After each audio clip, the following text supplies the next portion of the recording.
biggest glass, and then he just downs the whole thing. Yeah, and Hattie Shaw is her name. Vanessa Kirby? Yes. She downs 2 of them, doesn't she? I can't remember. She poured like a third of whiskey, didn't she? I think it's time that I watch the movie again. Yeah, I'm with you. It's fun, right? It is fun, especially the stuff at the end with the, in Hawaii. I mean, that's gorgeous. And then this whole scenario where they have the people coming to attack them. I love when she pours, she chugs probably 2/3 of a glass. She pours a third, chugs it, pours another third, chugs it, and then she pours the Rock a glass and all the way to the top. It was a perfect pour. Mm-hmm. She didn't spill any. And The Rock looks like it's the worst thing that ever happened to him. I mean, that's what, like 8 ounces? That's a lot of whiskey. I don't see The Rock drinking a lot of whiskey. He'd probably have to cook it into some chicken breasts. I don't know. That seems... Do you ever wish you could drink like the people in the movies? No. I feel like my life would be horrible. But she slugs all that whiskey, and then she's fine. She hasn't eaten in forever, and she just knocks that back and totally fine. Movie magic. Yeah. Remember when Captain America was complaining about not being able to get drunk? And we're like, that's awesome. You can enjoy all the IPAs you want. I just don't even see Captain America drinking, though. Like, he complains he can't get drunk, but I feel like he probably doesn't even try. I'd say, how many Manhattans could I have? Right? All of them. Exactly. Right? One for every type of Amaro. And you feel nothing. And your just body would burn it off because you got super soldier serum in you. And that's essentially what The Rock is in this movie. He falls 300 yards. I feel like you might still be dehydrated, though. True. Just drink some water. Yeah. It's Captain America. But I love, I don't know, she slugged that whiskey. And that, we laughed. We were probably the only people in the theater laughing during that scene.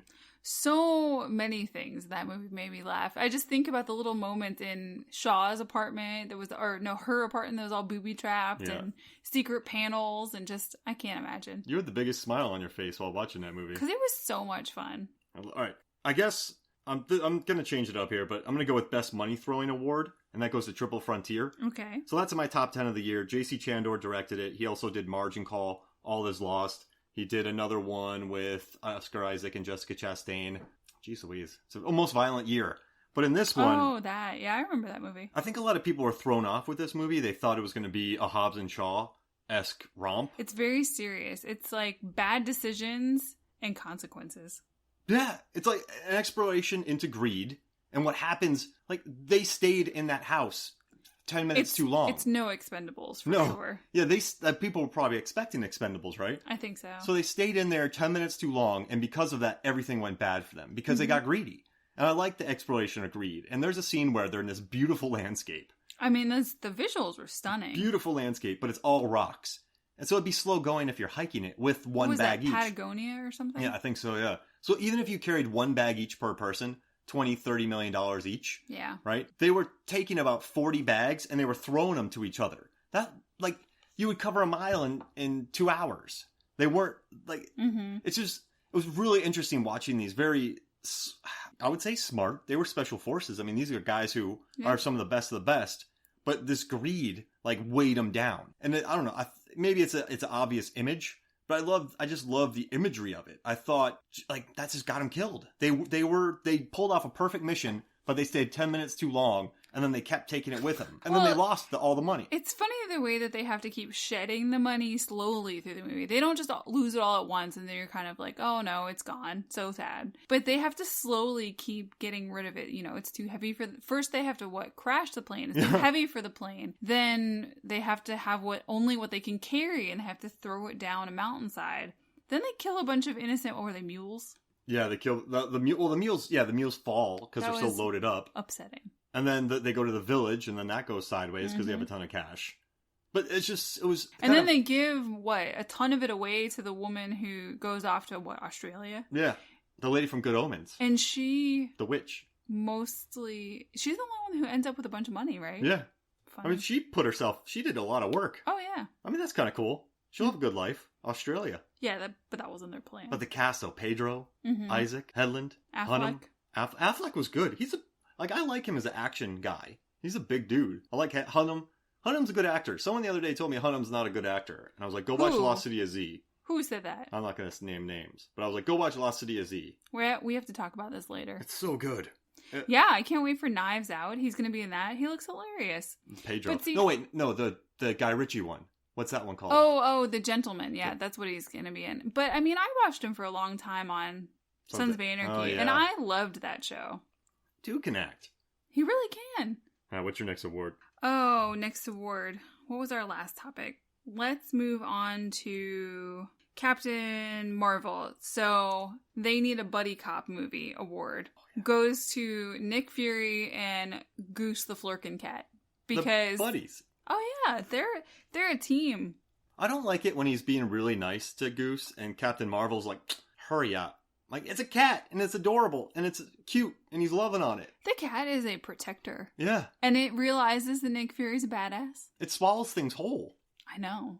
What happens in there with it? It goes into a pocket dimension. Do you think its juices just disintegrated immediately? Mm-mm. It must. Is a pocket dimension in its belly? Well, it has to, because it barfs up the Tesseract later. Yeah. Wow. Right before it scratches Nick's eye out. I don't know the physics of that, but I love it. I mean, it gave Nick Fury his signature look. What is the better beginnings of a buddy cop movie? Goose is the best. Goose is adorable. Sam Jackson has a lot of problems with animals, though. Jurassic Park, raptor kills him. King Kong, smushed. Deep Blue Sea, killed mid-monologue.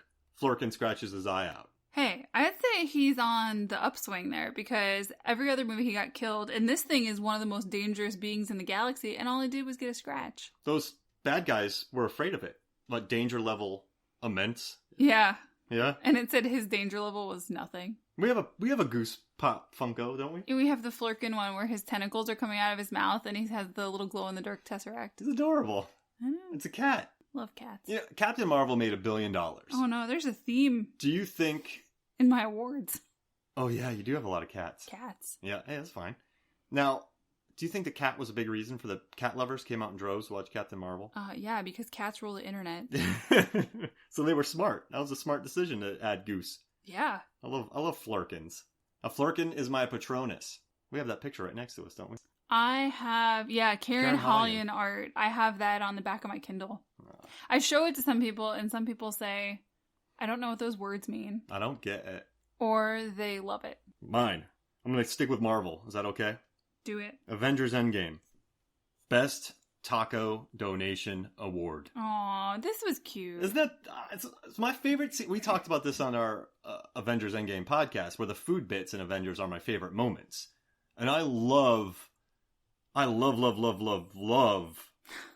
this scene, because Paul Rudd, who's the most likable dude on the planet, and I love that recent show with him because there's two of them.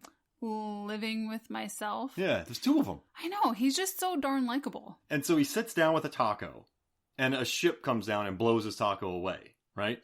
And then Gamora walks by him and insults him. Rocket says something rude to him, and then Hulk comes by and just gives him a taco. Isn't that nice? So nice. And they were like tiny tacos in his finger, too. Like the Hulk... It's like he had to pinch them to put them down into Ant-Man's hand. I like that someone wrote that.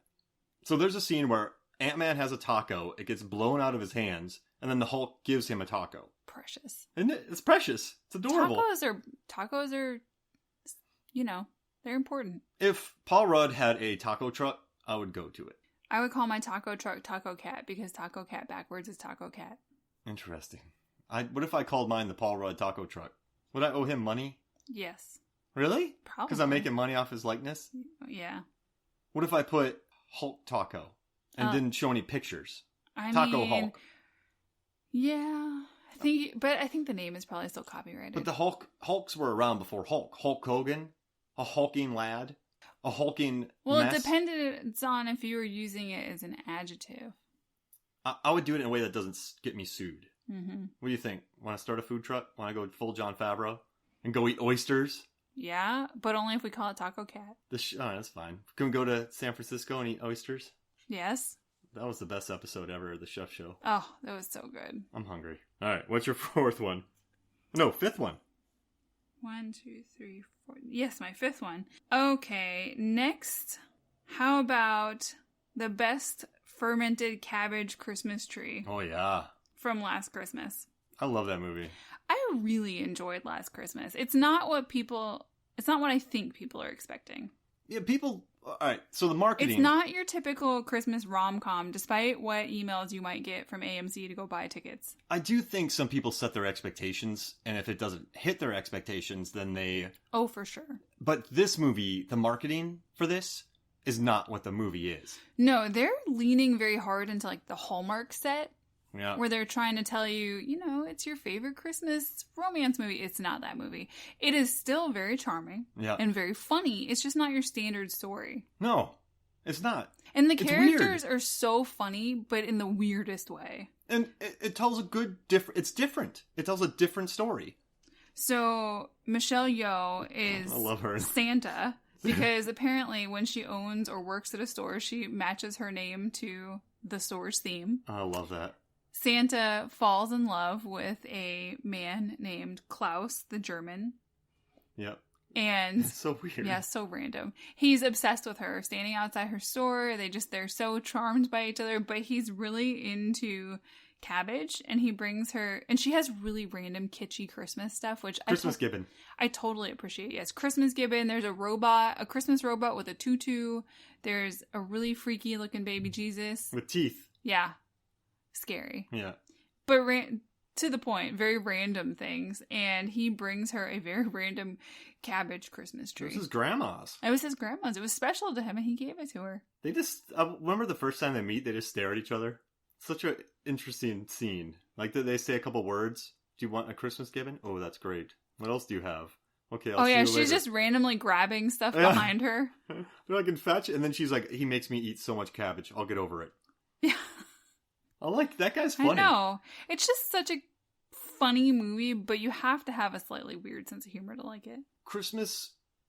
Last Christmas, I feel so bad that the twist was out the day of. Ugh. On that Friday. Let's talk the twist. Well, if you're going to go see it and you haven't seen it, don't look up anything about the twist. Don't ruin it for yourself. And I hate that we're telling people there's a twist, because then that wrecks it. Because then you're looking for a twist. Good job, Mark.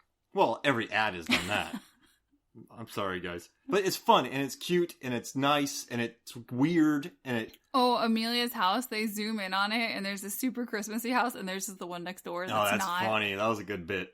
I blame the Poles. Yeah, Emma Thompson's busting out a Ukrainian. Oh my gosh. She's funny. All right. So my fifth one is, we've been talking a lot about cats, so I'm going to switch it, and I'm going to go Best Dog Survival Award, and that goes to Alejandro Aja's Crawl, which we sat in the theater and laughed and smiled and enjoyed the heck out of it. Oh yeah, I was laughing out loud and smacking you because it was so funny. And it's meant to be. Like, this movie... It's meant to be cheeky. Yeah. It's still a horror movie. And it's just fun. Quentin Tarantino... I mean, it still made you jump. Yeah, I jump on everything. I had my eyes covered last night. I know, but that's still the mark of a decent horror movie, that you're jumping. 47 meters down, I had my forearm over my eyes. Oh my gosh. We had to rewind a scene that wasn't even scary, so you could watch it. Now, I love Crawl. Like, it's just B-Pep and Kayla Scoladera. Mostly in the basement of a really dilapidated house. In a crawl space. Oh. And we grew up in Florida. A lot of alligators. We saw many alligators in our life. And people were like, there's no basements in Florida. Yeah, I had like 5 pet alligators. And you did. You used to ride them, mm-hmm. right? They used to attach them to a boat and ski on them. Yeah. And they're great pets. Sure. The guy in... They ate all the neighbors' dogs. The guy in Costa Rica. Did you hear about this story? No.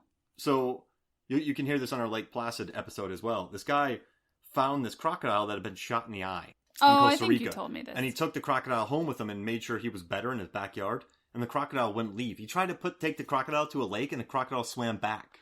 Well, because crocodiles are better than gators. True. But they became best friends. So they became a tourist attraction in Costa Rica. The alligator, he would let him, like, the alligator would just put his little head, his huge head, like 15 feet on the guy's thing. They would hug on each other. He would, like, flip it over and rub its belly.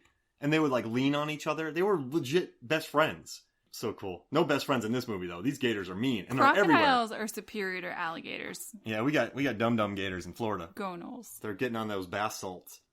No, but this movie, though. All right, so the dog, I don't care. The dog lives. Yeah, the dog lives. No, you should feel tension-free knowing that the dog lives. That stresses me out. I hate me a movie where an animal dies. It's just fun. Like this guy. But the interesting thing is, I thought this movie was going to be more nasty than what it was, because this guy has directed The Hills Have Eyes remake. Oof. He directed High Tension. Oof. He directed Piranha 3D, which is one of the most blood-splattered TNA decapitations, scalping, legs being destroyed, Jerry O'Connell's member gets eaten by a fish and then we barfed haven't up. had dinner yet. But yeah, in this movie though, it's a fun father-daughter crocodile romp. I mean, there's still a fair share of death and alligator